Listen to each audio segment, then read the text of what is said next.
안녕하세요. 예. 지금 일단 오늘 문제는 한 15문제 정도 되는데 그거 풀기 전에 지금 제가 이제 요 개념체계 요 프린트 나눠드렸잖아요. 요게 이제 개정된 그 내용이거든요. 그래서 아마 올해 시험서부터는 이 개정된 내용으로 이제 출제가 될 겁니다. 이 개념체계가. 근데 이거를 제가 이제 강의를 계속 이제 늦춰왔던 건 뭐냐면 이제 이 개념체계는 기준이 아니고 기준서가 내용이 아니거든요. 근데 우리가 항상 어떤 우리가 회계 원칙을 공부하게 되면 지금 우리가 공부하는 회계 원칙은 한국의 채택한 국제회계 기준인데 이건 회계 원칙의 외관법에 의해서 이제 우리가 이 회계 원칙에 따라서 우리가 이제 재무제표를 작성을 해야 되는데 우리나라 같은 경우에 상장 기업은 이제 강제 반드시 작성을 해야 되는 거죠. 근데 이제 이러한 회계 원칙이 이제 제시가 되면 이러한 회계 원칙을 이해하기 위해서 이론 체계가 있어요. 이론 체계.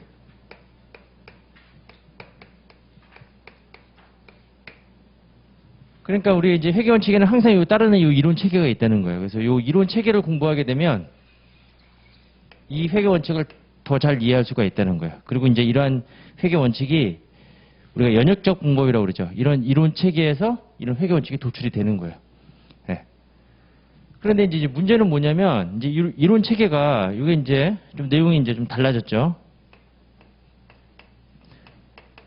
이론 체계 내용이 이제 2018년서부터 이제 작업이 시작이 돼가지고 아마 시험은 작년서부터 이제 출제가 되는 건데 이제 바뀐 애는 그렇게 바뀐 내용이 잘 출제가 안 돼요. 왜냐면 출제하시는 분들도 공부를 해야 되기 때문에. 그래서 이제 요 바뀐 요 이론 체계가 있는 거예요. 그럼 이제 요 이론 체계가 바뀌면 이제 순서가 그럼 요번에는 이제 이 기준이 요 바뀐 이론 체계에 근거해서 또 회계 원칙이 또 어떻게 되는 거야? 또 달라지게 되는 거예요. 또 개정이 되는 거예요. 그러니까 항상 이게 이제 개정되기 전에 먼저 이론 체계부터 내용이 개정이 되고 그리고 이제 여기에 근거해 가지고 그 기준이 또 이제 개정되게 되는 거죠. 뭐 크게 바뀌거나 그런 건 아니에요. 예. 그런데 이제 문제는 우리가 지금 이제 위치가 어디에 있냐면 지금 여기 있는 위치가 아니라 여기 있는 위치가 있다는 거예요. 그러니까 지금 이 회계 원칙은 어떻게 보면 구 개념 체계에 근거한 거죠. 그런데 이제 시험에 나오는 거는 얘가 나오는 게 아니라 신개념 체계 내용이 나와야 돼요. 그리고 재무제표 요소에 대한 그 개념도 살짝살짝 다 바뀌었거든요. 그러니까 지금 요 기준서 내용하고 요걸 공부하게 되면 좀 약간 머릿속에서 불일치 현상이 발생해요. 여기서 표현하고 있는 자산의 정의하고 여기서 표현하고 있는 자산의 정의라든가 여기서 표현하고 있는 재무제표 요소에 대한 인식 기준이라든가 여기서 표현하고 있는 인식 기준 다르거든요. 왜냐면 이게 바뀌었으니까. 그러니까 이제 이걸 공부하고 이걸 공부하게 되면 그대로 혼란이 오게 되는 거예요. 특히 짧은 기간에 회계를 공부하는데. 그러니까 그래서 이제 요거에 대한 내용을 뒤로 미룬 거죠. 이제 지금. 그렇다고 해서 뭐 크게 바뀌고 그런 내용도 없거든요. 그리고 어차피 우리 이제 시험 보는 거니까 시험에서는 이거 관련해서 한 문제 많으면 두 문제가 출제가 되는 겁니다. 그럼 만약에 두 문제가 출제가 되면 하나는 바뀌지 않은 부분에서 나와요. 그게 이제 유용한 재무정보에 대한 질적 특성이에요. 그 부분이 제일 중요하기 때문에. 그래서 항상 요 이론체계, 개념체계에서는 이 재무정보에 대한 질적 특성이 나왔거든요. 관세사든 감정평가사든. 근데 그 부분은 개정된 내용이 거의 없어요. 그러니까 거기서 나오면 상관없어요. 그러니까 출제하러 가서 교수님들이 이거 별로 이제 내가 공부한 적이 별로 없다. 별로 내고 싶지 않다 그러면 그 재무정보 질적 특성에서 낼 거예요. 그러니까 교수님의 성향에 따라 다른 거죠. 근데 이제 이걸 강의하신 분들은 코로나 때문에 강의 준비도 별로 안 했을 것 같아. 제 생각은. 이제 이걸 강의하신 분들은 공부하신 분들은 당연히 바뀐 내용을 내야겠죠. 그러니까 만약에 두 문제가 나오면 그때는 재무정보의 질적 특성 그다음에 바뀐 내용 중에서 나오게 될 거예요. 나오게 되면 측정해서 나올 겁니다. 가장 내려면 정상적으로 낸다라고 하면 측정해서 내야 되는 거예요. 그 부분이 제일 중요한 거예요. 그리고 만약에 한 문제가 나온다라고 하면 안 바뀐 걸로 내면 좀 게으른 교수님이 들어가시면 질적 특성이 나올 거고 부지런한 교수님이 들어가면 측정해서 나올 거예요. 그렇죠? 그래서 이제 요거 페이지 수는 꽤 되긴 하지만 우리가 시험에 나오는 부분은 뭐 예상되는 부분이 있기 때문에 그 부분을 잘 공부하시고 들어가시면 되는 거예요. 큰 부담은 없다 하는 겁니다. 그리고 이제 작성 표시에서 이제 또 한 문제가 나올 거예요. 그렇게 해서 이제 요 내용을 우리가 이제 빠르게 한번 정리를 해보도록 하겠습니다. 요 프린터는 또 말문제 특강 할 때 또 요것도 요약해가지고 또 정리되어 있기 때문에 오늘 공부하시고 나중에 말문제 특강 들으시게 되면 2번 듣게 되는 거예요. 자, 그럼 이제 재무보고를 위한 개념체계 이렇게 나와 있죠. 예. 1번에 이제 서론, 일반 목적, 재무보고의 목적, 질적 특성. 이 부분은 거의 바뀐 부분이 없어요. 거의 없어요. 예. 몇 군데 이제 추가적으로 들어간 부분 그거 제가 이제 언급을 해드리면 되는 거예요. 자, 그럼 개념체계 서론 있죠. 개념체계의 재정 목적. 여기서 이제 지문 하나 정도로 이제 나올 수가 있는데, 그래서 이제 중요한 거는 한국회계기준위원회, 우리나라 같은 경우에 이제 이 기준 만드는 곳이죠. 일관된 개념에 기반해서 새로운 국제기준인 재정이나 개정에 도움을 준다. 그러니까 이 이론체계, 개념체계가 무슨 역할을 하냐 그걸 나타내는 거야. 누구한테 도움을 준다는 거거든요. 그러면 1번은 누구예요? 기준 만드는데. 걔한테 어떤 도움을 주는 거야? 걔 만들 때 개념체계 통해 가지고 재정 새롭게 만들고 개정 바꾸는 거죠. 그 도움을 제공한다. 여기서는 이제 동그라미 1번에서는 한국회계기준위원회고 밑줄 긋고 그 다음에 재정과 개정에다 동그라미 치면 되겠죠. 예, 기준위원회 걔한테 도움 제공한다는 거예요. 2번은 기준위원회가 특정 거래 사건에 적용할 기준이 없거나 또 기준을 한국 채택 국제기준이 선택을 허용하는 경우 작성자가 일관된 회계정책을 개발하는 데 도움을 준다. 회계 처리하는 데 도움 제공한다는 거예요. 그렇죠? 그냥 넘어가시면 되고 그 다음에 나머지 이제 기타 모든 이해관계자가 정보 이용자 같은 모든 이해관계자가 이해하고 해석하는 데 도움을 제공한다. 이해하고 해석에다 동그라미 치면 되겠죠.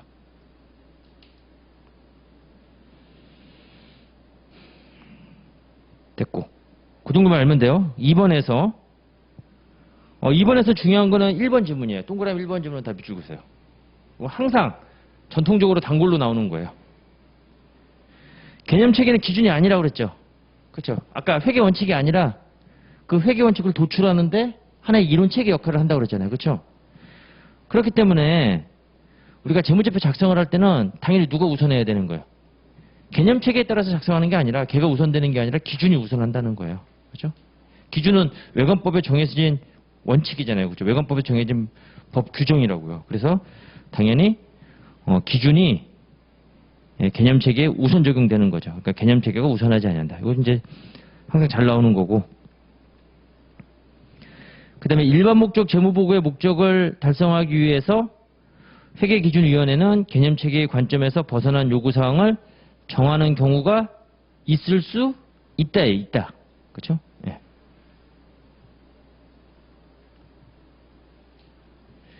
일반 목적 재무보고 목적이 결국 뭘 의미하는 거냐면 가장 대표적인 게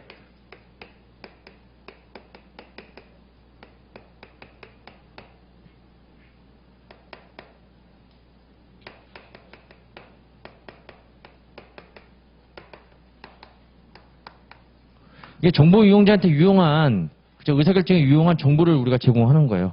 그래서 그 정보 제공의 수단으로서 가장 대표적인 게 바로 뭐가 되는 거예요? 재무제표가 되는 거고 그 다음에 여기에 이제 플러스 어떤 미래에 대한 이거 다 과거 사건의 결과를 기록하는 거니까 미래 전망에 대한 보고서 등 이거는 뭐 양적인 정보, 과거 정보 이거는 이제 미래 정보, 질적인 정보 이게 이제 일반 목적 재무보고가 되는 거야. 그러니까 요거는 이제 우리가 회계 원칙에 따라서 우리가 작성을 하는 거잖아요. 그래서 이 목적을 달성하기 위해서 회계기준위원회는 이게 이제 우리 한국회계기준위원회 여기서 이제 기준 만드는데요. 그렇죠? 기준위원회는 개념체계의 관점에서 벗어난 요구사항을 정하는 경우가 있을 수 있다. 기준을 만들 때 개념체계에 근거해가지고 도출을 하긴 하지만 그 관점에서 뭐예요? 벗어날 수도 있는 거예요. 왜냐하면 각 나라별로 뭐 경제 상황이나 그런 것들이 다를 수가 있는 거잖아요. 그렇죠? 그렇기 때문에 당연히 뭐예요? 우리가 요구 사항을 정하는 경우가 있을 수 있다가 되는 겁니다. 근데 이게 있을 수 없다로 나오면 이제 틀린 문장으로 나오는 거예요. 그죠? 그걸 주의하셔야 돼요. 이게 만약에 지문으로 나오게 되면 이게 답지문으로 나오게 되면 있을 수 없다로 나올 수가 있으니까 그걸 주의하시면 되는 겁니다. 그 다음에 이제 이렇게 개념책이 계속 바뀌잖아요. 지금 우리가 또 바뀐 거 공부하는 거잖아요. 근데 개념체계가 바뀌었다고 해서 기준이 또 뭐예요? 자동으로 바뀌는 건 아니죠. 개념체계가 바뀌고 기준도 어떻게 되는 거야? 개정을 해야 되는 거예요. 자, 그래서 3번이 그 내용이죠. 개념체계가 개정됐다고 해가지고 기준이 자동 개정되지는 않는다. 하는 겁니다. 이제 개정이 될 거예요.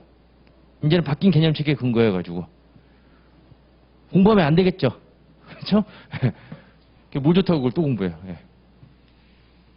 자, 그렇게 해서 이제 그 1번, 2번, 3번은 예.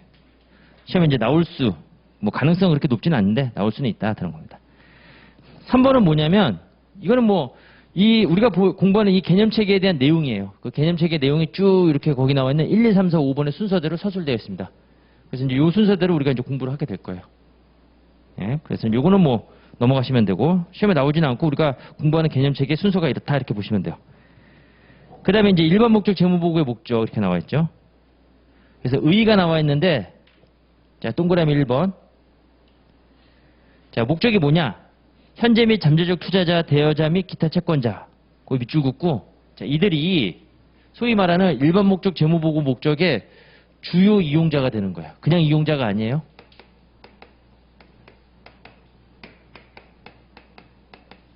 주요 이용자가 된다 하는 겁니다.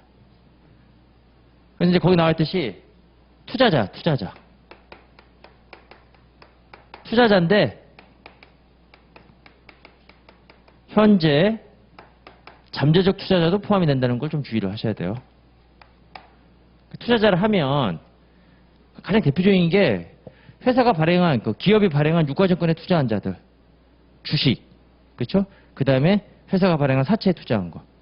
주식을 투자했다는 거는 내 돈을 맡긴 거예요. 네가 나 대신 장사를 잘해봐.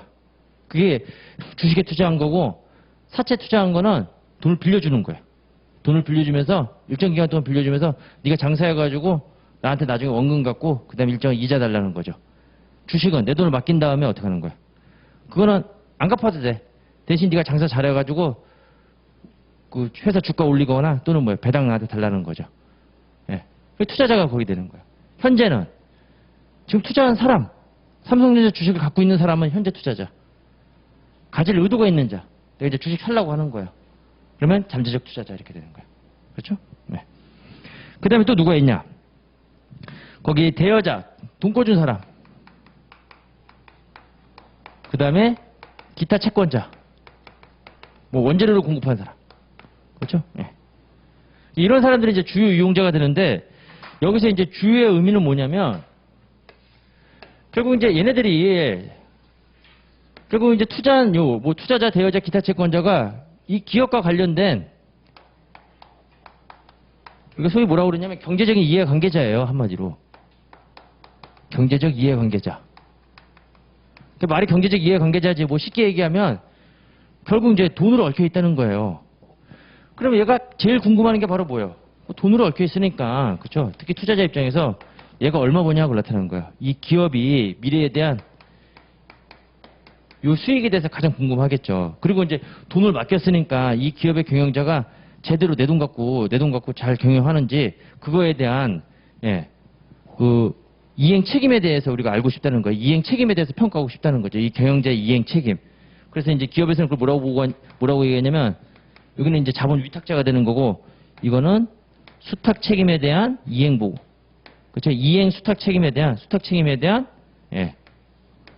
보고 의무가 있는 거죠. 그렇죠? 그래서 이제 이런 거에 대해서 얘네들한테 정보를 제공해야 되는 거예요. 근데 정보를 제공하는데 가장 대표적인 수단이 바로 뭐가 되는 거야? 재무제표 플러스 알파가 되는 거죠. 소위 말하는 일반 목적 재무보고가 되는 거야. 아시겠죠? 그래서 얘네들의 의사결정을 위해서 이 기업에 대한 재무정보를 필요로 하는데 얘네들은 뭐에 의해서만 이 기업이 제공하는 이러한 재무제표에 의해서만 이 정보를 얻을 수가 있다는 거예요. 여기에 의존한다는 거죠. 그러니까 여기서 말하는 이 주요라는 거는 그렇죠? 기업이 이러한 재무제표에 이러한 기업의 재무보고에 대한 내용을 알기 위해서 이러한 재무제표에 대해서 의존하는 자들이 바로 주요 이용자가 된다는 겁니다. 이들 말고도 이 기업에 관심 있는 자들이 있어요. 이들 말고도. 그렇죠? 그래서 누가 있냐면 얘네들 말고도 이 기업에 관심 있는 자들이 가장 대표적인 게 바로 뭐예요? 경영자. 그 다음에 감독기관, 뭐 국세청, 공정거래위원회 이런 데들. 이들도 뭐예요? 당연히 이 기업에 대해서 관심이 있는 거죠. 그런데 이들은 주요 이용자라고 말하지 않는 거예요. 왜 그러냐면 이들은 이 기업에 대한 재무 정보를 그렇죠? 이러한 재무제표에만 의존하는 게 아니라 경영자는 항상 내부에서 알 수 있게 되는 거고 그 다음에 감독기관은 조사를 통해서 파악할 수도 있는 거잖아요. 그래서 얘네들은 주요 이용자가 아니다. 예, 그걸 여러분들이 좀 주의를 하셔야 돼요. 해서 지금까지 이제 그 내용이 양가로 1번 의의하고 정보 이용자 2번에 대한 내용이 되는 거야. 종종 시험에 나옵니다. 이게 한 문제로 나오진 않지만 이게 지문 한 줄로 나올 수가 있어요.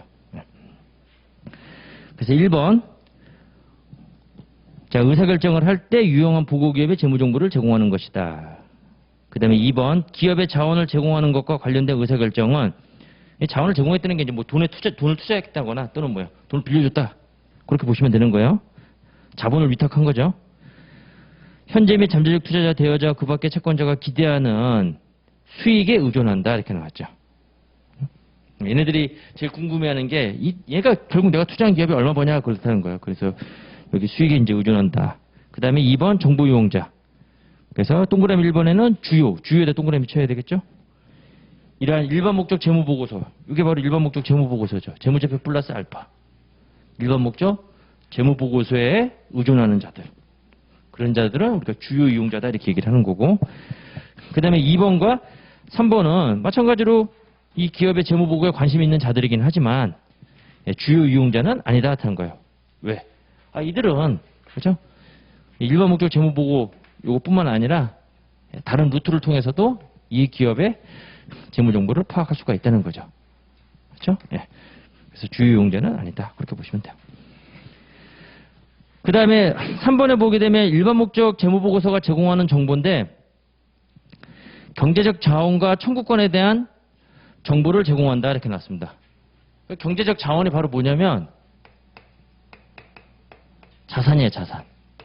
기업의 경제적 자원, 자산. 청구권이 바로 뭐냐면 대변 쪽이에요. 대변. 그렇죠? 그래서 부채와 자본이다 한 겁니다. 예. 그러면 이제 동그라미 1번이 나타내는 거는 일반 목적 재무보고서. 이게 이제 재무제표 플러스 알파라고 했잖아요. 근데 이 재무제표가 재무상태표, 포괄손익계산서, 현금흐름표, 자본변동표, 그 다음에 이거에 대해서 설명한 주석 이렇게 구성이 되어 있는 거잖아요. 그리고 여기에 이제 다른 미래 전망에 대한 보고서 이렇게 여러분들이 이해하시면 되는 거예요. 그리고 이제 주요 수단이 되는 거는 바로 얘가 되는 거잖아요. 예. 그러니까 일반 목적 재무보고서가 제공하는 정보가 얘네들이라는 거예요. 동그라미 1번이 얘죠. 예, 재무상태표. 그걸 경제적 자원과 청구권에 관한 정보 이렇게 얘기한 거죠. 동그라미 2번은 봐봐, 이거는 시점을 나타내는 거고 나머지는 다 뭐예요? 이거는 기간을 나타내는 재무제표잖아요. 그럼 기간을 나타내는 재무제표는 어떤 유량의 정보를 나타내는 거예요. 변동금액을 나타내는 거죠. 시점은 이거는 상태에 대한 정보가 되는 거죠. 상태적이다, 동태적이다, 뭐 정태적이다 이렇게 얘기하는 거잖아요. 거기 이제 동그라미 2번이 변동시키는 거래와 그 밖의 사건의 영향에 대한 정보도 제공한다. 그래서 이제 발생 기준 회계가 반영된 재무 성과. 자, 그럼 이제 기중의 변동 사항인데, 자, 기중에 이제 이게 이제 기초에 있다가 여기 기초 재무 상태표인데, 이게 이제 기말 재무 상태표에 이제 차이가 있다는 거는 여기 순자산의 변동이 있다는 거잖아요. 그럼 여기에 이제 이 순자산의 변동을 가져오는데, 즉 회계상의 거래를 통해 가지고 순자산의 변동이 된다는 거죠. 근데 이 순자산 변동이 그 거래의 원천에 따라서 둘로 구분하는 거예요. 하나는 손익거래, 그리고 또 하나는 자본거래에 해당이 된다 같은 겁니다. 그죠? 삼성전자가 휴대폰을 팔은 거예요. 이 기간 동안에. 그렇게 해서 삼성전자에 현금이 증가한 거예요. 또는 자산이 증가한 거예요. 그건 손익거래로 보는 거죠. 삼성전자가 주주한테 추가로 주식을 발행해가지고 현금이 들어와서 자산이 증가했어요. 그건 자본거래에 기인한 거죠. 근데 손익거래에 기인한 건 뭘로 본다는 거예요? 그거는 성과로 보겠다는 거예요. 그래서 걔는 발생기준에 따라 가지고 그 재무 성과를 기록한다는 거죠. 그게 바로 포괄손익계산서가 되는 거고. 그 다음에 재무 성과에 기인하지 않은 거. 그렇죠. 이거는 자본거래를 통한 이 순자산의 변동분은 재무 성과에 기인하지 않은 거잖아요. 그거는 자본에 우리가 직접 반영한 거잖아요. 자, 그래서 이제 그런 내용들은 그 세 번째 자본 변동표에서 우리가 이제 재무 성과에 기인하지 않은 이러한 자본 거래를 통한 순자산의 변동분은 자본에 직접 반영하는 거야. 자본의 변동 사항에. 그리고 이제 또 중요한 경제적 자원 중에 가장 또 중요한 게 바로 뭐냐면 현금이잖아요. 그래서 그 현금만 따로 발생 기준 회계가 아닌 현금 기준에 기초해서 그 현금의 변동분만 고려한 게 바로 뭐가 되는 거야? 현금으로 표다가 되는 겁니다. 그래서 결국 이런 것들은 뭘 나타내는 거냐면 이러한 경제적 자원과 이런 청구권에 대한 변동분을 나타내는 거다 되는 거야. 그런데 손익거래는 그렇죠? 자산 부채의 변동을 통해서 이익이 발생해가지고 자본의 변동이 될 수도 있는 거고, 그 다음에 자본거래는 자산 부채의 변동에 의해서 재무성과에 기인하지 않고 수익 비용으로 인식하지 않고 그냥 직접 자본에 반영하는 거고, 자본 계정 과목을 써서, 그리고 현금의 변동상을 나타내는 거다. 그렇게 보시면 되는 거죠.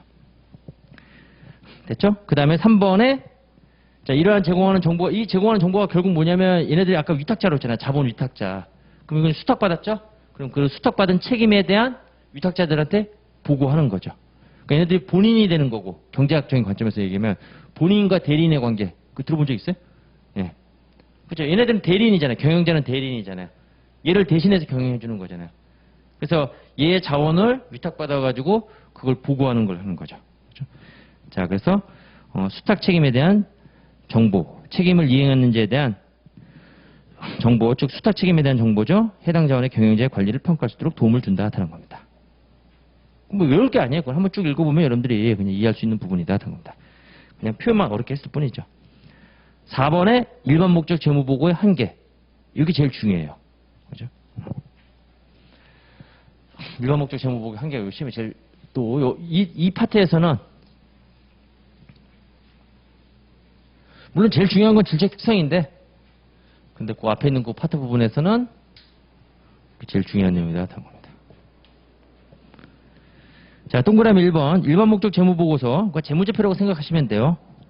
정확한 서술보다는 상당 부분 추정, 판단 및 모형에 근거한다. 이렇게 나왔죠. 그렇죠? 예, 정확한 서술도 있지만, 거래에 대해서 우리가 정확한 기록도 있지만, 상당 부분 우리가 추정, 판단, 모형에 근거한다. 우리가 그 추정치도 사용하는 거잖아요. 그렇죠? 우리가 뭐 복구 충당 부채 계상할 때 미래 예상되는 복구 원가 추정해서 구해가지고 그거에 대한 현재 가치라든가, 또 모형에 근거한다. 유형자산에 대한 재평가 모형 있잖아요. 그렇죠? 투자 부동산에 대한 공정가치 모형. 다 이러한 일정한 이제 모형에 근거해서 우리가 이제 기록을 하게 되는 거죠. 그 다음에 2번. 일반 목적 재무보고서는 주요 이용자가 필요로 하는 모든 정보를 제공하지 않으며 제공할 수도 없다. 그 정보 이용자들은 일반 경제적 상황 및 기대 정치적 사건과 정치 폭도, 산업, 기업 전망과 같은 다른 원천에서 입수한 관련 정보를 고려할 필요가 있다. 그래서 일반 목적 재무보고서가 주요 이용자가 필요로 하는 모든 정보를 제공하는 건 아니죠. 그들의 의사결정과 관련된 이러한 재무정보를 제공하는 거지 원하는 모든 정보를 제공하는 게 아니잖아요. 그럼 다른 정보를 내가 얻기 위해서는 그때는 뭐예요? 거기에 나와 있듯이 다른 원천에서 입수한 관련 정보를 고려할 수가 있다는 거죠. 네, 그렇게 이해하고 넘어가시면 되는 거예요. 그 다음에 3번이 또 잘 나와요. 이 동그라미 1, 2, 3, 4개 다 잘 나와요. 이게 다 시험에 다 나왔던 적이 있는 거예요. 그러니까 그 첫 줄만 잘 이렇게 여러분들이 이해하시면 돼요. 그 동그라미 2번도 그 두 줄 밑줄 그시면 되고, 그 다음에 3번도 그 첫 번째 줄. 일반 목적 재무보고서가 보고기업의 가치를 보여주기 위해서 고안된 건 아니다. 재무상태표가 그 기업의 가치를 나타낸다고 하면 그 기업에 투자해가지고 실패 보는 사람이 없을 거잖아요. 재무상태표가 그 기업의 가치를 나타낸다고 하면 그 기업의 한 주당 그 주식의 본질적인 가치를 알 수가 있는 거예요. 어떻게 하면 돼요? 그 재무상태표에 있는 자본을 그 기업이 발행한 주식수로 나누면 되는 거죠. 그렇죠? 예. 그러면 그 한 주당 그 주당 가치가 그 기업의 본질적인 가치, 주식의 가치를 나타낼 수가 있는 거잖아요. 그럼 투자자에서 실패할 사람이 없는 거잖아요. 예.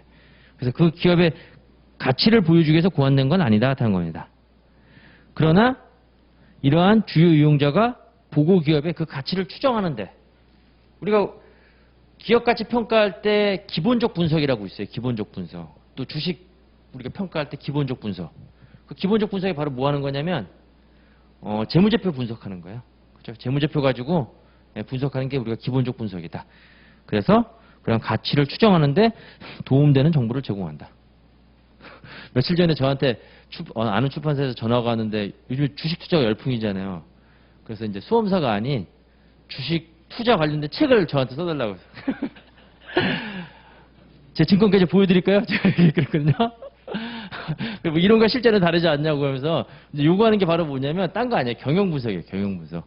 우리가 공부했던 재무제표 분석이 그게 경영 분석이거든요. 경영학과 나오신 분들은 알겠지만 그게 수업에 있어요. 경영 분석이라고 따로. 예, 뭐 경영 전략도 있고 경영 분석. 그걸 써달라고 해가지고 제가 웃으면서 거절했는데 제가 쓸 능력도 쓰면 쓰겠는데 재무제표 분석이 어렵진 않겠지만 근데 그거 하려면 또 쓰려면 또 제대로 써야 되잖아요. 그거 보고 투자자도 있을 거잖아요. 그 사람 인생 망칠 수도 있는데 그죠? 안 해요. 예. 그러면 그 기업 감사 보고서 다 뽑아가지고 진짜 그 주가 추이하고 어떤 그 원칙을 발견해야 될 거잖아요. 어떤 상관관계에 있는 개연성이 있는 인과관계는 아니지만 인과관계 있는 건 밝힐 수는 없겠지만 그래도 상관관계에 있는 어떤 개연성이 있는 지표를 찾아내야 되는 거잖아요. 그렇죠? 예. 한 10년 걸릴 겁니다. 10년. 예. 자, 그렇게 해서 보시면 되고 그 다음에 4번. 각 주요 이용자의 정보 수요 욕구는 다르고 상충되기도 한다. 이렇게 나죠. 회계기준위원회는 재무보고 기준을 제정할 때 최대 다수의 주요 이용자 수요를 충족하는 정보를 제공하기 위해서 노력할 것이다. 다 각각을 다 만족시킬 수는 없는 거잖아요. 이 일반 목적 재무보고가. 다 왜냐면 이 정보 수요 욕구가 다 다르기 때문에 서로 상충되기도 하잖아요. 그래서 회계기준위원회에서는 기준을 만들 때 어떻게 하겠다는 거야. 그죠? 최대 다수의 최대 행복이 한마디로 그냥. 그죠? 그래도 주요 이용자 수요를 충족하는 정보를 제공하기 위해서 노력을 해야 된다 하는 겁니다. 자, 그래서 이 4번 이 재무보고의 한계는 시험에 잘 나오기 때문에 이거는 꼭 체크를 하셔야 됩니다. 그 다음에 이제 제일 중요한 게 바로 재무정보의 질적 특성이 되는 거예요. 자, 그래서 질적 특성. 자, 우리가 이제 일반 목적 재무보고의 가장 대표적인 게 재무제표인데 그 재무제표에 포함되는 정보가 회계정보가 되는 거잖아요. 그러면 그러한 회계정보가 갖춰야 될 특성이다 하는 겁니다. 그렇죠? 그래서 이제 이런 속성은 이제 어떤 속성이냐? 결국 회계정보가 이 정보 이용자의 의사결정에 유용해야 된다는 거예요. 그래서 동그라미 1번에 이 질적 특성의 의의가 뭐냐? 재무정보가 정보 이용자의 의사결정에 유용한 정보가 되기 위한 속성을 우리가 질적 특성이다 이렇게 얘기를 하는 거야. 그런데 우리 IFRS 요 재무보고 개념체계에서의 이 질적 특성은 계층적으로 구분이 되어 있어요. 계층적. 그 계층적으로 구분됐다는 의미가 뭐냐면 중요한 게 있으면 더 중요한 것도 있다 하는 거야. 그래서 이거를 제일 중요한 거를 근본적 질적 특성이다 이렇게 얘기를 해요. 그죠? 그 다음에 보강적 질적 특성이다. 아무튼 근본적 질적 특성이든 보강적 질적 특성이든 이러한 이러한 성격을 가지고 있으면 그 재무정보는 유용해지는 거예요. 그렇죠? 그러니까 여기서 언급하고 있는 근본적 질적 특성이든 보강적 질적 특성이든 이러한 질적 특성을 갖추고 있으면 그 정보는 정보 이용자한테 유용해지게 되는 거예요. 그런데 둘의 차이는 뭐냐?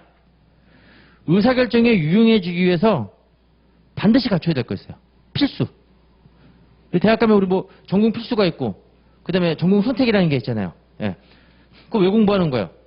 근데 그 학문에 대한 그 학과에 대한 뭐 전공자가 되기 위해서 그걸 공부하는 거잖아요.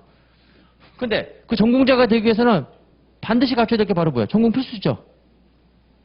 그 호응이 없네? 그렇죠? 그게 바로 유용한 재무정보가 되기 위해서 반드시 갖춰야 될 게 바로 뭐야? 그게 근본적 질적 특성이에요.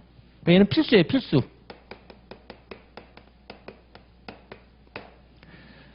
그래도 그 전공을 위해서, 그 전공자가 되기 위해서 내가 또 공부해야 될 게 또 뭐예요? 엄청 많은데 그 중에서 내가 이건 반드시 공부해야 되는 거고 이거는 뭐야? 선택적으로 공부해야 되는 거죠? 아무튼 얘도 공부해도 전공자가 되는 거고 얘는 전공자가 되기 위해서 반드시 공부해야 되는 거다 하는 겁니다. 그렇게 이해하시면 되는 거예요. 자, 그래서 보강적 질적 특성은 이거는 필수는 아니에요. 예.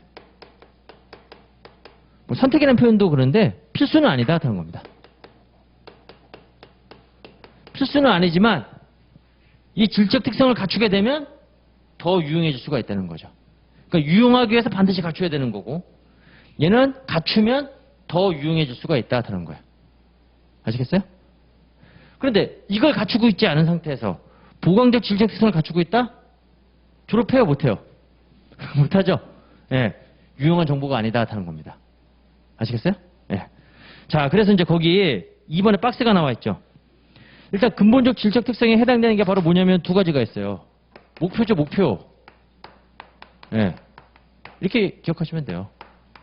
목적 적합성, 표현의 충실성. 그리고 이거는 어느 하나만 갖추면 되는 게 아니죠.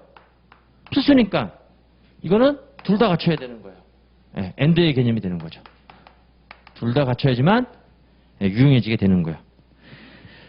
그래서 거기 이제 유용한 정보가 되기 위한 필수적 속성을 나타내는 거고, 희생 가능하다, 불가능하다.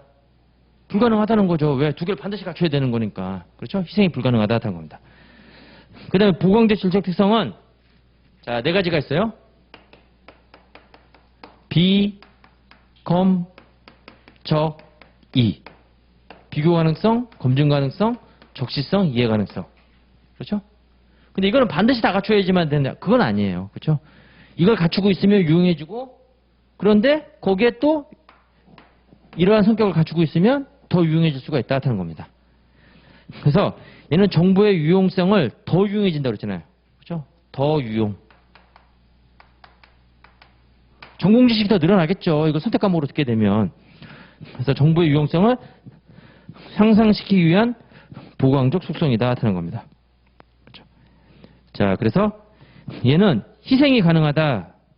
대신 가능한 극대화시켜라. 그 얘기는 뭐냐면 내가 비교 가능성을 증가시키기 위해서는 그렇죠? 뭐 다른 뭐예요? 예, 보강적 질적 특성이 감소가 될 수 있다 하는 겁니다. 즉 희생이 가능하다 하는 거예요. 목적 적합성을 더 증가시키기 위해서는 또 비교 가능성이 또 어떻게 될 수도 있다는 거예요. 예, 감소될 수도 있다 하는 겁니다. 얘는 그렇다, 그렇지 않다. 얘는 그렇지 않다는 거죠. 근데 얘는 예, 희생은 가능하다. 그렇게 보시면 되는 거예요. 대신 갖추면 더 유용해지니까 가능한 어떻게 하는 거야? 극대화시키라는 거죠. 아시겠죠? 그러니까 쉽게 얘기하면 이런 거예요.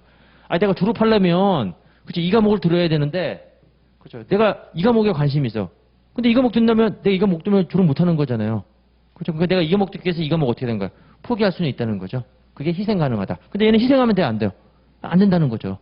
예. 다른 거로 바꿔야지.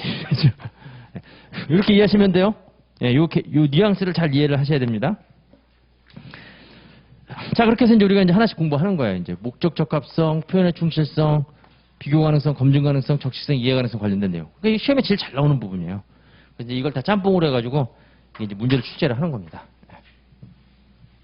일단은 이게 1순위라고 보셔야 돼요. 일단은 얘가 1순위다 하는 겁니다.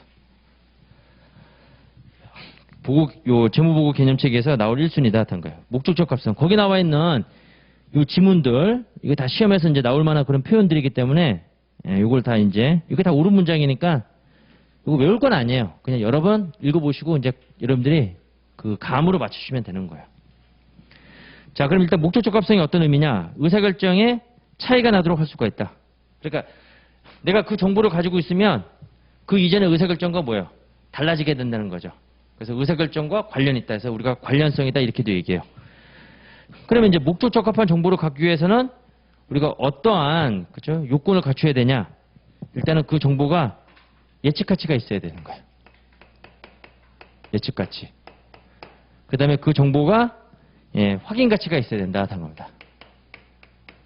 뭐 예측 가치를 가지고 있거나 확인 가치를 가지고 있으면 그 정보는 목적 적합한 정보다 이렇게 얘기할 수가 있는 거예요.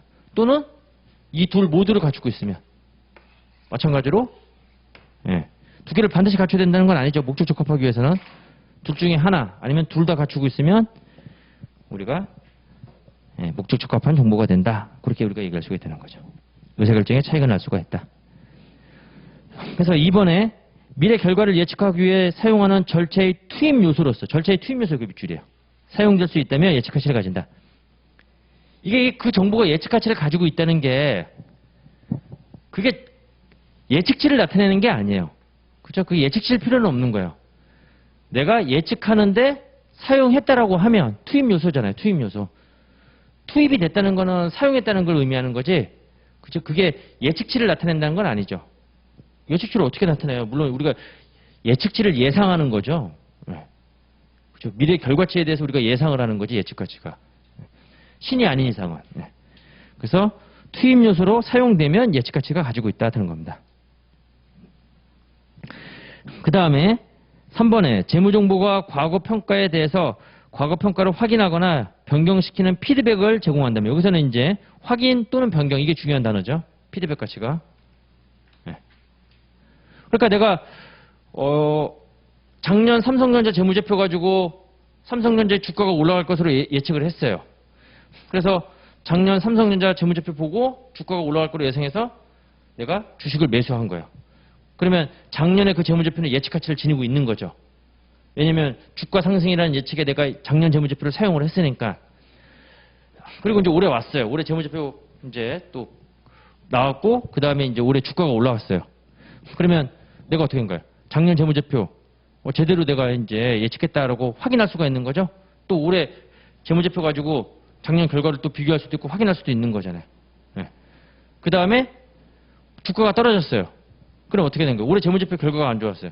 그럼 작년에 내가 했던 결과가 그 의사결정이 잘못됐거나 또 뭐예요? 그래서 의사결정을 변경할 수가 있는 거죠. 그래서 이제 오히려 더 떨어질 것 같아. 그럼 이제 주식을 또 계속해서 매수해서 보유하는 게 아니라 매도할 수도 있는 거잖아요. 이런 게 바로 확인 또는 변경이에요. 네. 자, 이렇게 해서 이제 그러한 가치를 우리가 그런 피드백을 제공한다면 확인 가치를 가진다 하는 겁니다. 그 다음에 4번에 이건 이제 중요성에 대한 설명인데 정보가 누락되거나 잘못 기재된 경우에 불분명하게 하여 이를 기초로 내리는 주요 이용자들의 의사결정에 영향을 줄 것으로 합리적으로 예상할 수 있다면 그 정보는 중요한 정보이다. 자, 4번은 중요성에 대한 내용인데 그 중요성의 의미는 뭐냐면 의사결정에 영향을 미치면 그 정보는 중요하다는 거예요. 삼성전자가 매출 1억을 누락했다. 삼성전자 주식 매수에 의사결정에 영향을 미쳐요? 미치지 않죠. 걔는 매출이 100조가 넘는데, 그죠? 예, 그 1억 누락됐다고 해서. 근데 매출이 10억인 기업이 1억을 누락했다. 그거는 의사결정에 영향을 미칠 수가 있는 거잖아요. 그렇죠? 그래서 의사결정에 영향을 미치면 그 정보는 중요한 정보다. 그런데 이제 5번이 바로 뭐냐면, 개별 기업 재무보고서 관점에서 해당 정보와 관련된 항목의 성격 규모에다 동그라미 치면 되겠죠? 우리가 중요성의 기준을 설정하려면 그냥 매출 누락 금액 1억이면 중요하다 이렇게 설정할 수가 없는 거예요. 왜냐하면 기업마다 어떤 기업 매출이 10억인 기업도 있고 어떤 기업은 100조인 기업도 있는 거잖아요. 그렇기 때문에 중요성 기준을 그 임계치를 미리 정할 수는 없다는 거죠. 왜? 그 개별 기업마다 성격이나 규모에 따라서 달라진다 하는 겁니다. 그래서 우리가 이러한 중요성은 해당 기업의 특유한 측면을 고려한 목적 적합성을 의미한다. 여기서 이제 중요한 게 특유한 측면을 고려한 목적 적합성 그게 밑줄이에요. 기업마다 중요성 기준이 다 다르다는 걸 의미하는 거예요. 그렇죠? 그걸 뭐라고 표현한 거죠? 해당 기업의 특유한 측면을 고려한 목적 적합성을 의미한다. 그리고 이제 6번에 연결되죠. 그래서 회계기준위원회가 개별 기업의 관점이기 때문에 기준위원회가 기준 만들 때 중요성의 기준을 미리 정할 수가 있다, 정할 수가 없다. 정할 수가 없다는 거죠. 그렇죠? 회계기준위원회에서 기준을 만드는데 중요성의 기준을 미리 정한다는 거는 기업마다 성격 규모가 다 다른데도 어떻게 하는 거예요? 획일적으로 적용하겠다는 거잖아요. 자, 그래서 무엇이 중요한지 미리 결정할 수는 없다. 이따로 나오면 틀리게 되는 거예요.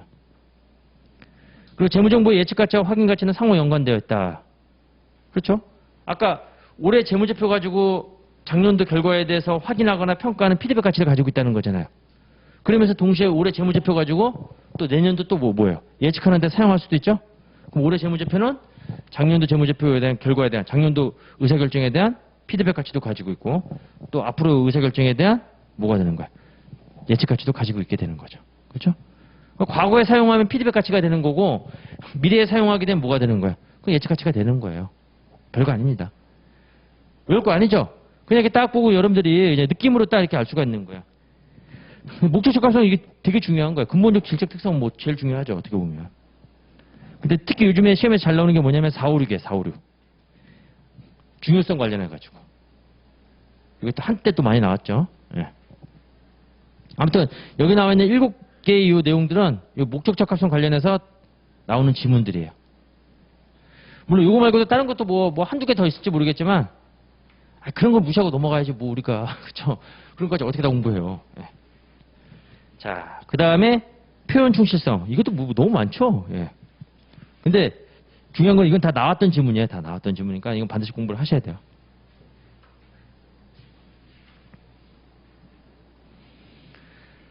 표현 충실성. 재무정보가 유용하기 위해서는 나타내고자 하는 현상의 실질을 충실하게 표현해야 된다. 그럼 어떻게 하면 충실하게 표현하냐? 거기 2번에 나와있죠? 완전한 서술. 서술은 완전하다는 의미는 뭐냐면 이거 완전히 퍼펙트거든요. 내가 어떤 의사결정을 하는데 정보가 빠짐없이 어떻게 된다는 거예요. 제공이 돼야 된다는 거예요. 그게 완전한 서술. 중립적이며 이건 편의를 가져서는 안 되는 거예요.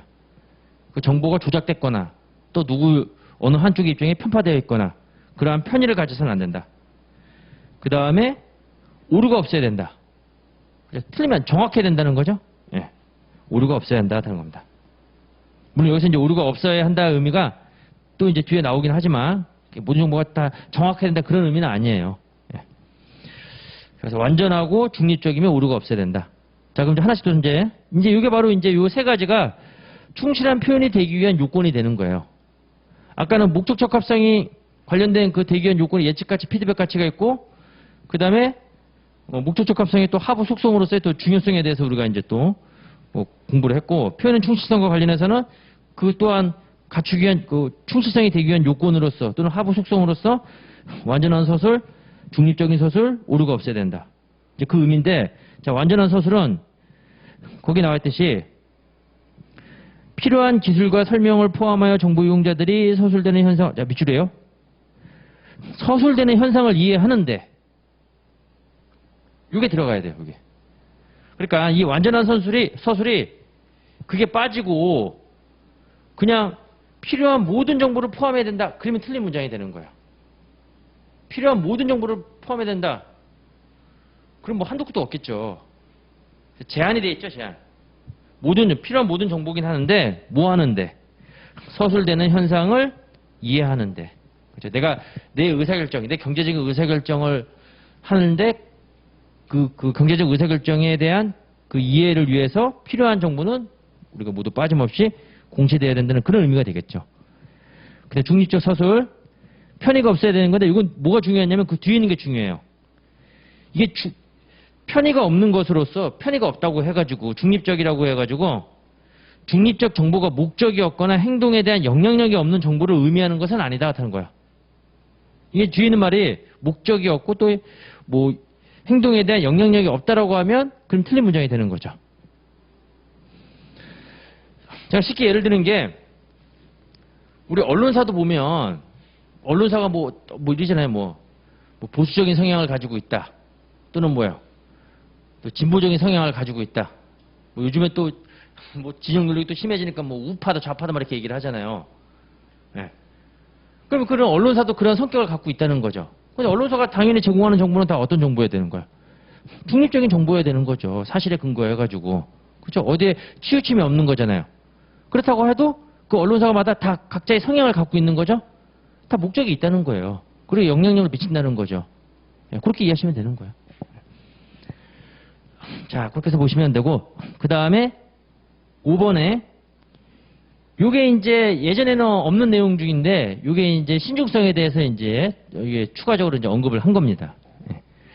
중립성은 신중을 기함으로써 뒷받침되며, 신중성은 불확실한 상황에서 판단할 때 주의를 기울이는 것을 의미한다. 그 5번에 밑줄 긋고, 옛날에는 이제 개념책에서 요 개념 내용이 없었는데, 이제 요걸 추가적으로 집어넣은 거예요. 중립성에 대해서 좀 더 우리가 부연 설명을 하기 위해서. 그렇죠. 그러니까 중립성이 유지되기 위해서는 신중해야 된다는 거예요. 네. 그러니까 한마디로 말 함부로 하지 말라는 거죠. 네. 그 사람이 중립적인 사람들은 별로 말이 없어요. 그렇죠. 말하면 누구 편드는 거잖아요. 네. 말을 한마디 해도 신중을 기하라는 거야. 그리고 신중성은 불확실한 상황에서 판단할 때 주의를 기울이는 것을 말한다. 자, 그럼 이제 불확실한 상황에서 주의를 기울여야 된다는 거야. 그러면 이제 우리는 지금 여기서 이제 말하는 게 아니라 재무제표 작성할 때 우리가 중립적이기 위해서는 신중을 기해야 된다는 거잖아요. 그럼 신중을 기한다는 거는 어느 한쪽에 그쵸 손해를 끼치면 안 되는 거거든요. 예.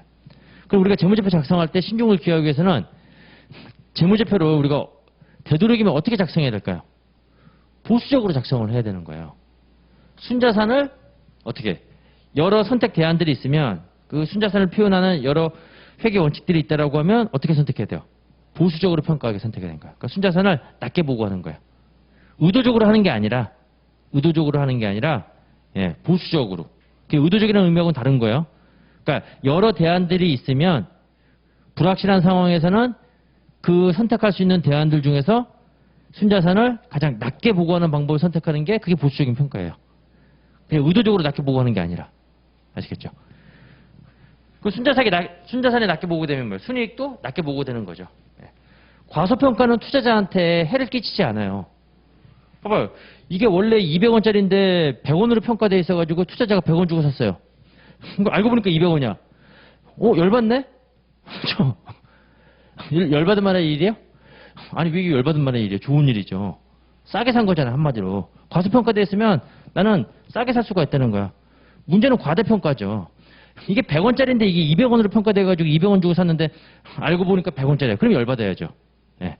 자, 그래서 신중을 기한다는 것은 자산과 수익이 과대 표시되지 않고 부채와 비용이 과소 표시되지 않는 것을 의미하며 신중을 기한다는 것은 비대칭을 허용하지 않는다. 그러나 가장 유용한 정보 전달 방법이 비대칭이라면 특정 기준에서 비대칭을 포함할 수가 있다는 겁니다.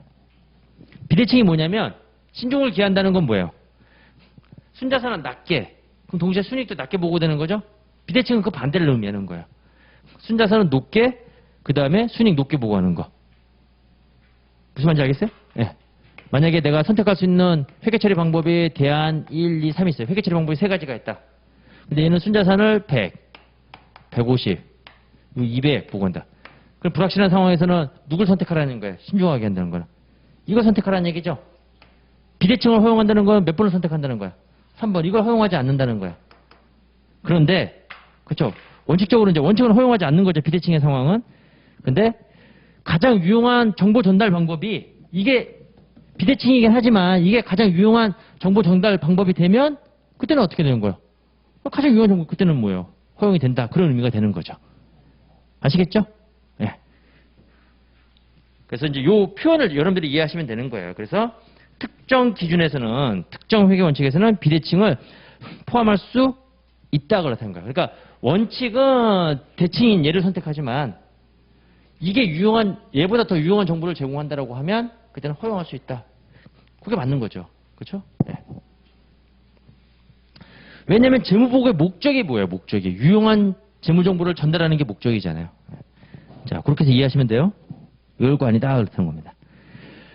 그 다음에 7번이 이게 이제 제일 많이 나왔어요. 표현의 충실성에서는. 이건 뭐 단골 질문이죠. 이게 오류가 없다는 게 모든 면에서 완벽하게 정확하다는 것을 의미하는 건 아니에요. 내가 어떤 정보를 생산할 때 그때 그러한 절차의 선택과 적용 시 절차상의 오류가 없어야 한다는 걸 의미하는 거예요. 그렇죠? 절차상의 오류가 없어야 한다는 걸 의미한다 하는 겁니다. 네. 이런 표현하면 뭐 정치적인 발언이 되나? 전혀 아닌데. 네. 그거 하지 말고. 네. 있잖아요. 우리 회사에 보면 감시 기구들이 있어요. 제가 예전에 증권회사 다닐 때 제가 이제 투자 분석팀이 있었거든요. 투자 분석팀이 있었고 그 다음에 이제 제가 준법감시팀으로 옮겼어요. 준법감시팀. 네. 투자 분석 잘 못했는지 모르겠지만 준법감시팀으로 옮겼는데 그 회사마다 증권회사마다 이 팀들이 그런 뭐라 그러지? 하여튼 뭐 용어가 있는데 갑자기 까먹었는데 이 투자를 잘하는 팀들이 있어요. 특히 파생상품. 그럼 걔네들을 스카우트 해와요. 그리고 거기다가 회사 자본을 주는 거예요. 회사가. 증권회사 돈을 걔네들을 스카우트 해가지고 걔네들한테 투자를 해가지고 걔네들이 파생상품에 투자하는 거예요. 걔네들은 투자를 해가지고 이익이 나면 그 이익의 뭐 10%에서 15%만큼 가져가는 거예요. 그리고 나머지는 이제 회사 이익으로 귀속되는 거죠. 이제 그런 뭐 선물팀, 그런 유명한 팀들이 있었거든요. 대한민국에서 내놓으라는. 그래서 이제 그 중에 이제 한 팀이 이제 우리 회사에서 이제 스카우트 해가지고 뭐 2년 계약 맺어가지고 이제 감시를 하는데 그런데 얘네들이 무분별하게 투자하면 안 돼요. 왜냐면 얘네들은 자기 돈 아니니까 그냥 어떻게 하는 거예요? 하이리스크 하이리턴으로 가는 거잖아요. 그래서 이 파생상품도 이렇게 전략을 잘 짜면 뭐 전략들이 있어요. 뭐 이렇게 파생상품 합쳐가지고 무슨 뭐 스트레치 전략이다 무슨 여러 가지 전략들이 있거든요. 그런데 얘네들이 하이리스크 하이리턴 너무 위험성을 높이는 그런 거를 그 포트폴리오를 구성하지 않게 그걸 감시를 해야 되는 거예요. 회사 사람이. 그 중에 한 명이 저였어요. 제가 회사 잘리게 된 결정적인 이유였거든요. 그런데 이 사람들 맨날 수사줘. 감시하고 있는데 끝나고 나면. 그렇죠? 그 여의도 우리 장 한 3시 몇 분 끝나고 5시면 정리하고 나오잖아요. 이분들은 딱 거래 딱 끝나고 이미 수지 잡아놓고 있어요. 막. 그래서 오라는 거야. 어디 거기 콩나무 이거 뭐 박명수 왔다 막 해가지고 박명수 옆자리 있다 해가지고 빨리 오라고 막. 너한테 너무 잘해주는 거예요. 제가 감시를 제대로 할까 못할까요? 못하겠죠? 예. 그러니까 이들이 투자 손해를 보면 경고를 이제 먹고 손해배상을 할 때가 어떤 경우냐면 회사에서 정한 그 룰을 정하지 않을 경우에. 그죠? 그러니까 투자에서 잘못된 의사결정이 났다? 그건 오류가 아니에요. 왜냐하면 회사가 정한 범위 내에서 룰을 지켰다라고 하면. 근데 그 룰을 벗어나면 어떻게 된다는 거야? 그때는 오류를 보는 거죠. 그러면 이제 손해배상 청구하고 막 그러는 거야. 예. 근데 이제 다행스럽게 사고를 쳤죠. 룰을 어겼죠. 그런데 망했으면 저까지 이제 다 날아가는 거죠. 그런데 망한 게 아니라 대박이 났어요. 회사가 이제 그래서 큰 돈을 벌어가지고 그건 이제 유야무야 된 거죠. 그런데 책임을 누군가 져야 되잖아요. 누가 져야 돼요? 제가 져야 되는 거잖아요.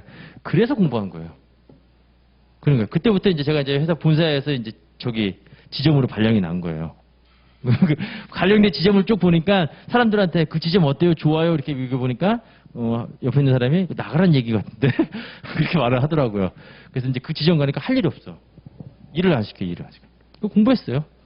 그래서 시험 합격했어요. 그래서 전화위복이 됐어. 어떻게 보면 내 인생에. 예. 자, 아무튼 거기 그거죠. 오류가 없다는 것은 서술은 현상의 기술의 오류나 누락이 없고 보고정보를 생산에 사용되는 절차의 선택과 적용 시 절차상 오류가 없어야 되는 걸 의미하는 거예요. 절차상 오류가 없을 때 그게 밑줄이야. 예.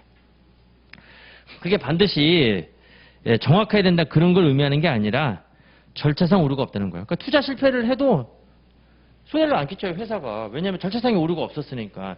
그렇죠? 그런데 투자 실패를 했는데 만약에 회사가 손해배상 청구하는 거는 얘네들이 회사가 정한 그 절차상이 뭐예요? 그걸 위반했다는 거죠. 그럼 그때는 오류를 범했다고 하는 겁니다.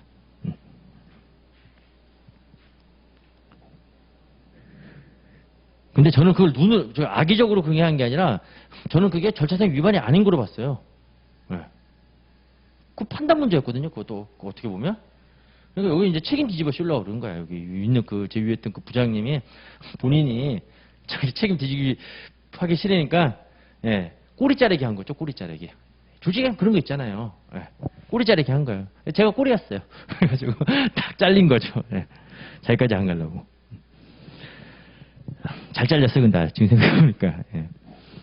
자, 그 다음에 8번 합리적 추정치의 사용은 재무제표 작성의 필수적인 부분이며 추정이 명확하고 정확하게 기술되고 설명되는 한 정보의 유용성을 저해하지는 않는다. 추정한다고 해서 그게 유용성을 저해하는 것은 아니다. 라는 겁니다. 그 다음에 재무보고서의 화폐 금액을 직접 관측할 수 없어 추정해야만 하는 경우에 측정의 불확실성이 발생한다. 같은 거예요. 추정하면 당연히 뭐야? 측정에 대한 불확실성이 발생하게 되는 거죠. 그렇죠? 그 다음에 8번에도 얘기했듯이 추정이 명확하고 정확하게 기술되고 설명되는 한 정보의 유용성을 저해하지 않는다. 측정 불확실성이 높은 수준이더라도 그러한 추정이 무조건 유용한 정보를 제공하지 못하는 것은 아니다. 그 뒤에 있는 걸 비추고 있어요. 측정 불확실성이 높다고 해가지고 유용한 정보를 제공하지 못한다라고 하면 틀린 문장이 되는 거죠. 그렇죠?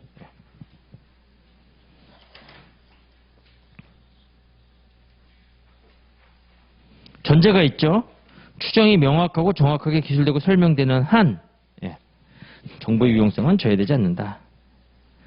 자, 됐고. 그 다음에 또 시험에 잘 나오는 게 워낙 근본적 질적 특성 내용과 관련해서는 많이 물어봤으니까 이 적용에 대해서 물어봐요. 근본적 질적 특성의 적용. 그래서 근본적 질적 특성은 반드시 갖춰야 될 특성이잖아요. 그 목적 적합성도 갖춰야 되고 표현의 충실성도 갖춰야 돼요. 근데 얘는 적용 순서가 있다는 거예요. 일단은. 보강적 질적 특성은 적용 순서가 없습니다. 그거는 뭐 갖추기만 하면 그냥 더 유용해진다는 거잖아요. 근데 얘는 반드시 갖추기 위해서는 갖춰야 될 순서가 있는데 첫 번째 정보 이용자들에게 유용한 경제적 현상을 식별하고 그 다음에 이제 2단계 일단 첫 번째는 가장 목적 적합한 걸 선택을 하는 거예요.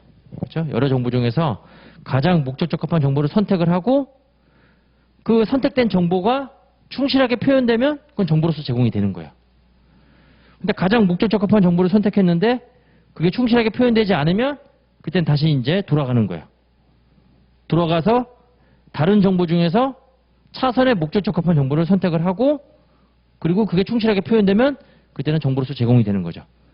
그러니까 목적 적합하고 충실하게 표현되면 정보로 제공되는 건데 이러한 과정을 어떻게 한다는 거야? 반복적으로 한다 하는 겁니다. 아시겠죠? 자, 이렇게 해서 이제 2단계, 3단계 보시면 돼요.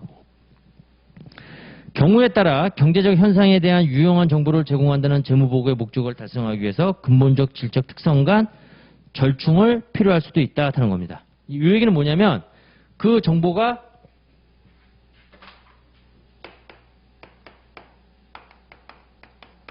목적 적합한데 표현의 충실성이 떨어질 수도 있고 반대로 표현의 충실성은 높아지는데 목적 적합성이 떨어질 수도 있다는 거잖아요. 그렇죠?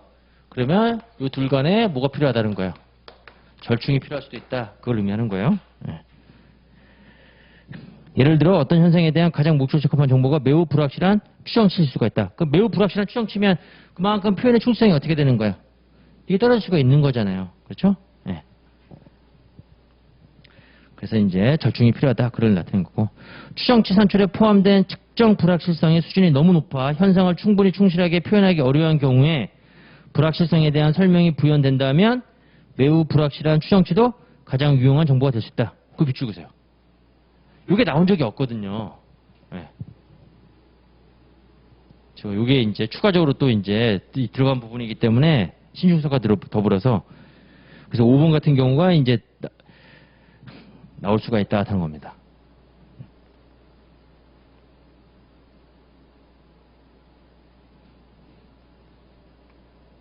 그러니까 이런 식으로 나오는 거죠. 틀린 지문으로 나오면 불확실성에 대한 설명이 부연된다 할지라도 매우 불확실한 추정치는 매우예요. 매우. 그렇죠? 매우 불확실한 추정치는 가장 유용한 정보가 될 수 없다 그러면 그때는 그게 틀린 문장이 되는 거죠. 그렇죠? 네.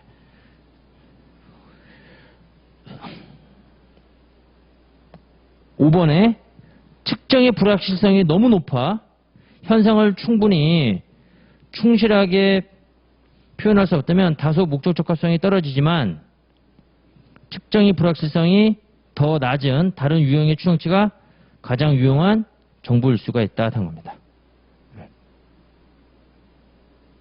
그러면 이제 차선의 목적 적합한 정보가 선택이 될 수 있다는 거죠. 4번, 5번 그거 체크하시고 일부 제한된 상황에서는 유용한 정보를 제공하는 추정치가 없을 수도 있다. 그러한 제한된 상황에서는 추정에 의존하지 않는 정보를 제공해야 할 수 있다 하는 겁니다.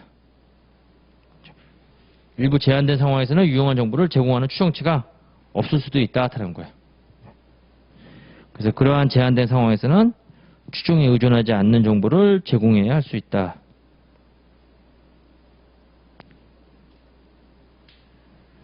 자, 그렇게 보시면 되고.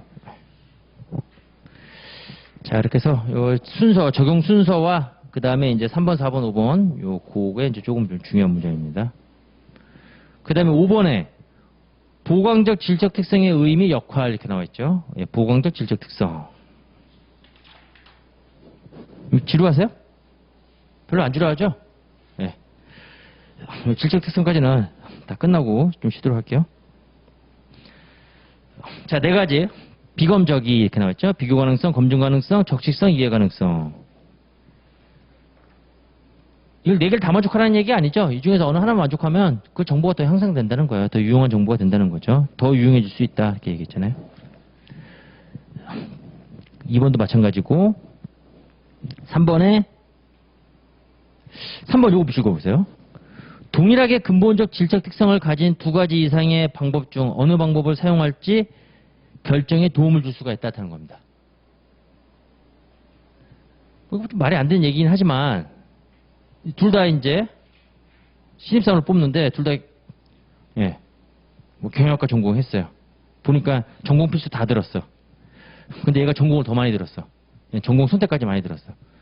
그래서 얘가 더 경영에 대한 지식이 높겠구나 해서 얘를 뽑은 거예요. 얘가 바로 뭐죠? 더 보강됐으니까 그런 거죠? 이거 때려쳐야겠다, 이 얘는. 그러니까 이거잖아. 동일한 근본적 질적 특성을 갖추고 있으면 보강적 질적 특성을 더 갖춘 애를 걔를 선택하겠다 같은 겁니다. 그러니까 지금 거기서 내가 지금 어느 방법을 사용할지 결정을 해야 되는데 똑같은 근본적 질적 특성인데 얘가 보강적 질적 특성을 더 갖추고 있으니까 얘를 선택하겠다는 거예요. 예. 그래서 이제 그렇게 결정에 대해서 우리가 도움을 줄 수가 있다는 겁니다. 그런 의미예요. 예. 그러니까 보강적 질적 특성에 거기 제목에 나왔듯이 역할이 되는 거죠, 역할. 예. 그 다음에 이제 보강적 질적 특성에 대한 내용 중에서 자, 제일 내용이 중요한 게 비교 가능성이에요. 물론 네 가지 다 중요하지만 비교 가능성의 내용이 제일 많죠. 일단 비교 가능성은 정보 자체의 특성을 나타내는 건 아니에요. 정보 하나 가지고 비교할 수는 없는 거죠.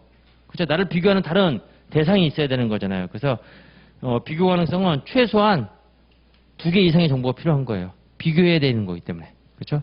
그러니까 정보 간의 특성이에요. 정보 간의 특성. 그 정보 자체의 특성을 나타내는 게 아니라 정보 간의 특성을 나타내는 겁니다. 그리고 비교 가능성의 이제 정의로서 항목 간에 이렇게 이제 정보 간이잖아요. 그래서 정보 이용자들이 항목 간의 유사점과 차이점을 식별하고 이해할 수 있게 하는 질적 특성을 말한다. 그러니까 최소한 2개 이상의 정보가 필요한 거예요. 그렇죠? 그 다음에 보고 기업에 대한 정보는 다른 기업에 대한 유사한 정보, 다른 기업하고 비교하니까 기업 간 비교 가능성이 되는 거고 해당 기업의 다른 기간, 작년과 올해. 그래서 이걸 우리가 기간별 비교 가능성. 그렇죠? 그래서 비교 가능성 2가지가 있다는 거죠. 기업끼리 비교하면 기업 간 비교 가능성.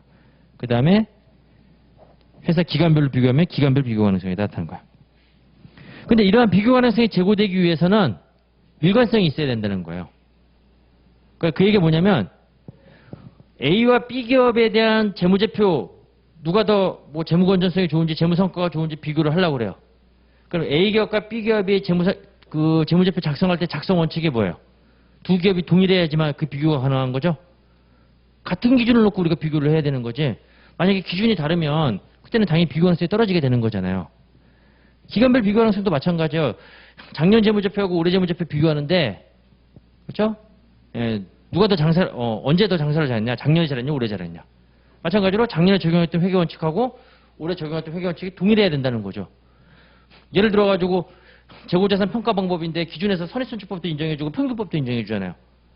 그런데 보통 일반적으로 재고 증가하면서 물가 상승하면 선입선출법이 더 높은 이익을 보고하죠. 기말재고를 더 높게 계상하니까. 근데 작년에는 평균법으로 적용했고 올해는 선입선출법으로. 그럼 이건 회계 처리 방법에 따라서 지금 이익이 달라지는 거지 내가 작년보다 올해 더 장사를 잘했다고 볼 수가 없는 거잖아요. 비교 가능성 떨어지죠. 근데 작년도 선입, 올해도 선입. 그러면 그때는 이제 올해 이익이 더 높으면 그럼 비교 가능성이 높아지게 되는 거죠. 예. 이게 일관성이 되는 거예요. 그래서 일관성이 비교 가능성을 의미하는 건 아닌데, 그렇죠? 일관성을 통해 가지고 비교 가능성이 어떻게 되는 거예요? 증가가 되는 거죠. 그러니까 목표는 비교 가능성이 되는 거고 수단이 뭐가 된다는 거예요? 일관성. 그걸 또 우리가 계속성이다 이렇게 얘기를 하는 겁니다. 자, 그래서 일관성은 비교 가능성과 관련은 되어 있지만 동일하지는 않다. 일관성은 한 보고기업 내의 기간 간 또는 같은 기간 동안에 그러니까 기업 간, 기간 간 동일한 항목에 대해서 동일한 방법을 적용할 때 그래야지만 우리가 비교 가능성이 증가가 되는 거죠. 그래서 동일한 항목에 대해서 기업 간 또는 기간 간 동일한 항목에 대해서 동일한 방법을 일관적으로 적용하는 거, 계속적으로 적용하는 걸 우리가 일관성이라고 얘기하고 따라서 비교 가능성은 목표이고 일관성은 그 목표를 달성하는데 도움을 준다. 수단이 되는 거예요. 그렇죠? 일관성이 유지가 되면 비교 가능성이 제고된다. 이렇게 보시면 되는 거죠. 그리고 비교 가능성은 통일성이 아니다. 왜 그러냐면 이게 비교 가능하다는 거는 이게 서로 유사한 거는 서로 유사하게 보여야 되고 서로 다른 거는 다르게 보여야 되지만 뭐예요? 그게 비교가 가능한 거죠. 서로가 다름에도 불구하고 동일하게 보이면 그건 뭐예요? 그럼 비교 가능성이 떨어지는 거죠. 그래서 비교 가능성은 통일성이 아니다. 서로 다른데 다 그냥 뭐예요? 같다라고 보면 안 되는 거잖아요. 그렇죠? 그래서 왜냐하면 정보가 비교 가능하기 위해서는 비슷한 것은 비슷하게 보여야 되고 다른 것은 다르게 보여야 하기 때문이다 하는 겁니다. 저 애들이 어렸을 때 뭐 지금도 어리긴 한데 할머니가 머리를 깎아줬어요. 왜냐면 미용실에 못 가니까. 특히 요즘에 또 코로나니까 더더욱. 예. 다 바가지를 버리고 있는 거야. 다 똑같아요. 바가지 씌우고 있는 것 같아. 근데 하나는 딸이고 하나는 아들이거든요. 얘를 봐도 내 얼굴 같고 얘를 봐도 내 얼굴 같아요. 비교 가능하지 않죠. 서로 다르게 보여야 되는데. 이 설명 집어치우겠습니다. 예. 자, 그렇게 보여야 돼요. 그게 바로 이제 4번이고, 5번. 근본적 질적 특성을 충족하면 어느 정도의 비교 가능성은 달성 가능하다. 나왔죠. 그래서 근본적 질적 특성을 충족하면 어느 정도의 비교 가능성은 달성된다. 나옵니다. 하나의 경제적 현상은 여러 가지 방법으로 충실하게 표현될 수 있으나 동일한 경제적 현상에 대해서 대체적인 회계 처리 방법을 허용하면 우리가 공부했던 것 중에 바로 뭐냐면 이 회계 정책 변경을 나타내는 거예요. 그렇죠? 회계 정책 변경. 그러면 비교 가능성이 어떻게 되는 거야? 감소하게 되는 거죠. 왜냐하면 일관성이 유지가 되지 않기 때문에. 그럼에도 불구하고 회계 정책 변경을 허용하는 건 뭐죠? 회계 정책 변경을 허용하게 되면 대신 그 재무제표에 대한 목적적 합성이 어떻게 되는 거예요? 더 증가가 되는 거죠. 아까 뭐라고 얘기했어요?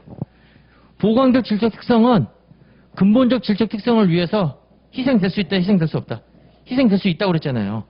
그러니까 회계 정책 변경을 허용한다는 거는 비교 가능성은 감소가 되지만 대신 목적적 합성이 어떻게 되는 거예요? 더 증가가 되는 거죠. 그렇죠? 네. 그런데 이제 근본적 질적 특성은 걔는 희생될 수가 없다는 거죠. 그렇게 해서 연관하면 여러분들이 또 쉽게 이해가 될 겁니다. 그 다음에 7번 검증 가능성.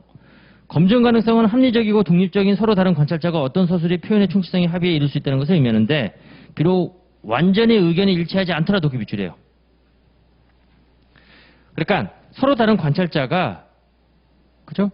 의견을 냈는데 유사한 결론에 도달하게 되면 그때는 우리가 검증 가능하다 이렇게 얘기할 수가 있다는 거야.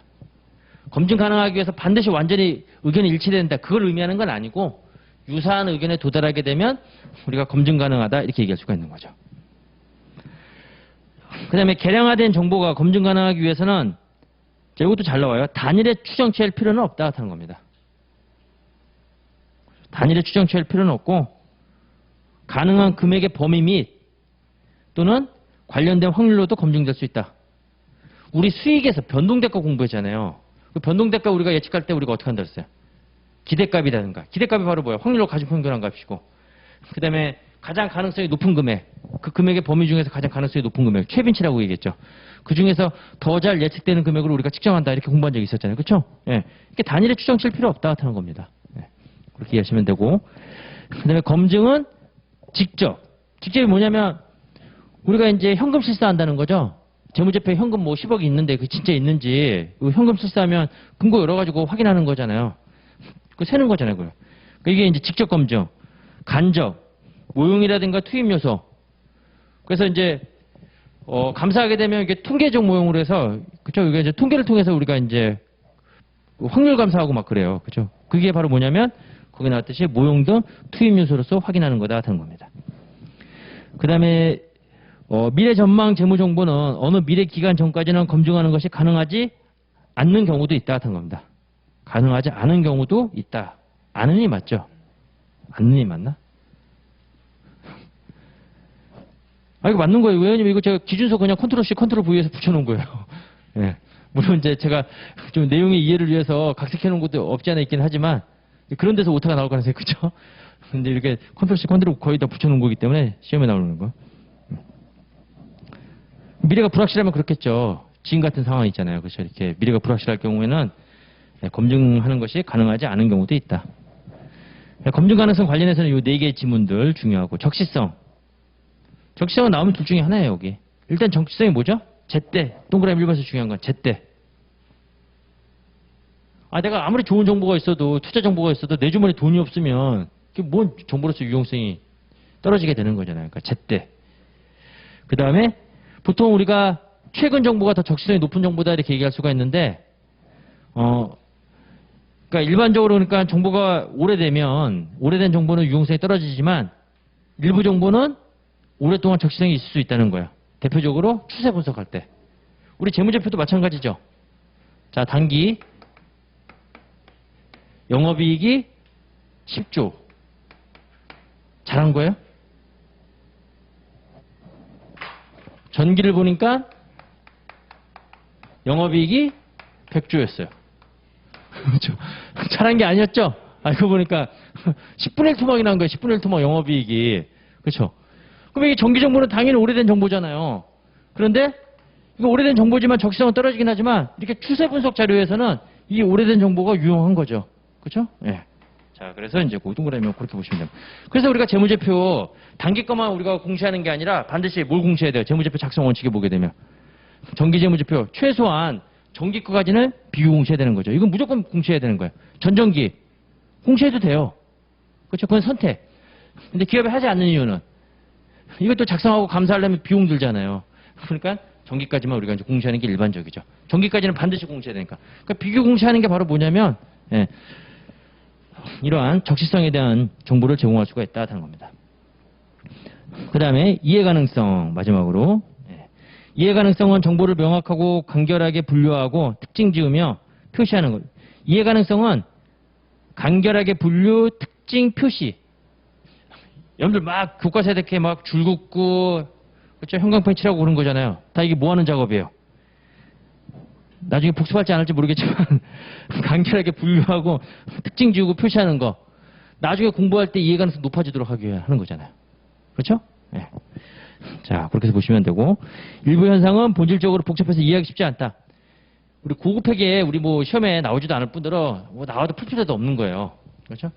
그럼 고급회계는 내용 자체가 어려워요. 그렇죠? 연결재무제표 작성하는 거. 그래서 이건 아무리 쉽게 해도 그 내용 자체가 어렵기 때문에 본질적으로 복잡해서 이해하기 쉽지 않다는 거예요. 그렇다고 해서 그 정보를 제외하면 안 되는 거죠. 그 정보를 제외하면 그거는 정보를 왜곡시키는 거예요. 자, 그래서 제외하면 그 재무보고서는 불완전하여 잠재적으로 왜곡될, 오도할 가능성이 있다 하는 겁니다. 됐죠? 3번에 재무보고서는 정보 이용자들이 정보 제공자가 아니에요. 정보 이용자죠. 네. 이해 가능성. 이 회계 정보에 대한 이해 가능성이 있으려면 그냥 일반인 잡아가지고 밖에서 지금 잡아가지고 재무제표 제시하면 알아요, 몰라요? 당연히 모르죠. 회계 정보가 없는데. 그렇죠? 그러니까 정보 이용자들도 무슨 지식은 필요하다는 거야? 합리적인 지식. 그렇죠? 이게 시험에 나왔죠. 회계사 시험에서 나왔는데 이 문제 낸 사람이 뭐 하는 사람인지 모르겠지만 전문적인 지식으로 해서 틀린 걸로 냈어요. 지식의 정도가 세 가지가 있어요. 자격증 가지고 있으면 전문적인 지식이에요. 그렇죠? 없는데 회계 공부하신 분들 합리적인 지식. 그렇죠? 회계 지식이 아무도 없는 분들 무식이죠, 무식. 그렇죠? 네.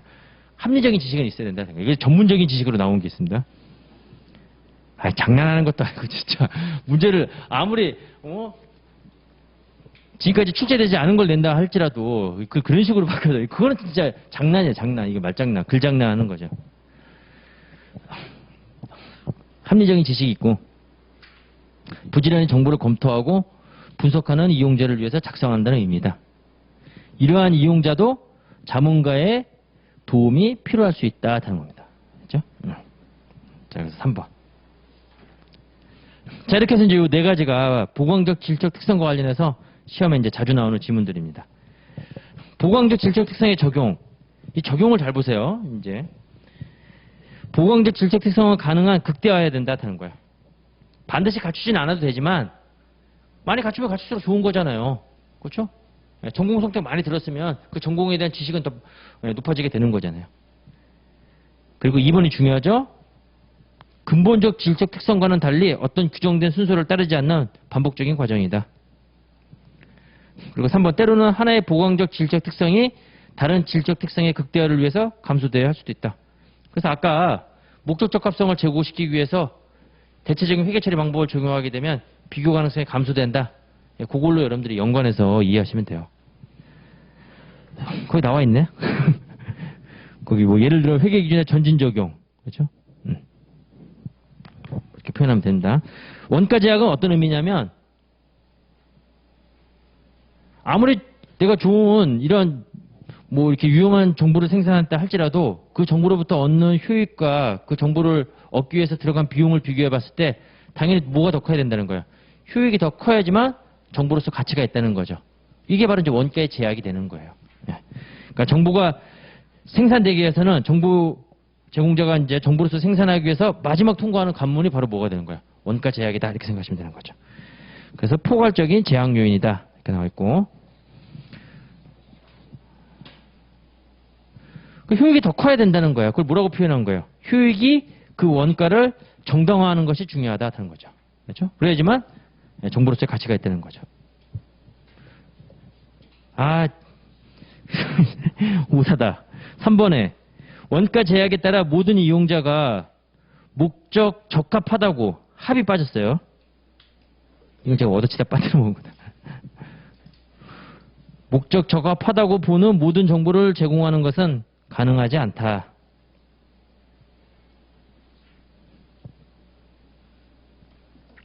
모든 정보를 제공하면 비용이 엄청나게 많이 들겠죠. 그리고 회계기준위원회는 특정 정보를 보고하는 효익이 그 원가를 정당화할 수 있는지를 평가해야 한다. 그리고 그 평가는 개인마다 다를 수가 있다. 뭐 중요한 건 아니고 그냥 이렇게 딱 보고 여러분들 감만 잡으시면 되는 겁니다. 중요한 거는 뭐 생각을 해보세요. 한 문제 나오는 거잖아. 한 문제. 그럼 정상적인 출제위원회에 들어가면 뭐 낼지는 뻔하죠. 근본적 질적 특성과 보강적 질적 특성에 대한 개념이에요. 개념. 그렇죠? 네. 지금까지 우리가 공부한 것 중에서 지금 우리가 여기 그러니까 파트 1 보고 개념책의 파트 1 그 공부한 것 중에서 여기서 만약에 문제가 나온다라고 하면 유용한 재무정보에 대한 질적 특성이 나타나는 겁니다. 네. 그거 위주로 먼저 공부하고 나머지는 이게 쭉 읽어보시면 되는 거예요.